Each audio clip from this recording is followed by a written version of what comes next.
taliyaha qaybta 12aad General Cabdi Jaamac Cigaal iyo taliyaha guutada 15aad ee qaybta 12aad General Mas'uud Maxamed Warsame ayaa la kulmay odayaasha dhaqanka iyo waxgaradka reer Gurceel oo ay ka wada hadleen hawsha ciidanka qalabka sida ay ka wadaan deegaanka iyo guulaha laga soo hooyay howlgaladii ugu dambeeyay ee dib gacanta dawladda loogu soo celiyay degmadan taasi oo sida waxgaradku sheegay soo afjartay hubanti la'aanta amni ee bulshadu ay wajahayeen General Cigaal taliyaha qaybta 12aad ayaa reer Gurceel ku bogaadiyay shaqada adag ee ay la qabteen ciidanka qaranka iyo kuwa galmudug muddadii uu socday howlgalku isagoo tilmaamay in hawshaasi qayb ka ahayd waajibaadka ciidanku u xil saaran yahay ee isugu jirta ilaalinta xuduudaha iyo ka hortagidda cadawga gudaha iyo kan dibadda waxgaradka reer Gurceel ee la kulmay taliyaha qaybta 12aad iyo saraakiisha kale ayaa goobta ku wareejiyay 10 neef oo geel ah raashin iyo cabitaano kale oo ay ugu tala galeen dhiirigelinta ciidanka amniga inaan ku wareejino aan rabnaahoon ku wareejinaynaa ayagana qabyaa u taal annagana qabyaa noo taal qabyana ninkeeday u taal ayada dhilqaha sidii gowriyaha looga buufinayo sariirta catiirka ku haraa u taal annagana sooriyadaan intaan nooga ekayn ku soo dhowaada waxaan wareejinaynaa sida odayga hore uga hadlay geel 10 iyo raashin waxaan ku wareejinaynaa ciidamada xoogga dalka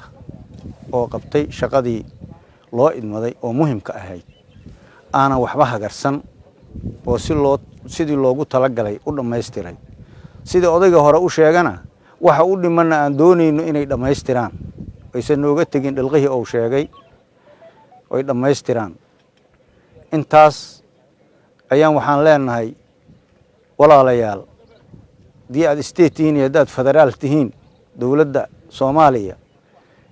maskab kasto ay leedahay meel kasto ay leedahay nimanka ha nooga taginina waraaba silig goostay oo kala wada ha nooga taginina naga dhameystira haday guryahooda aadi diidaan guryahoodii u dira dhagahoodu waxa ay maqli karaan waa xabade naga saara waana aad mahadsantihiin gudoomiyaha Gurceel Anas Cabdi Macallin ayaa ballan qaaday in bulshada uu hogaamiyo ay sii wadi doonto taageerada ciidanka shalay sidaan oo kaleeto qayb kamid ah odayaasha ayaa iyaguna geel iyo raashin iyo alaabo kala keenay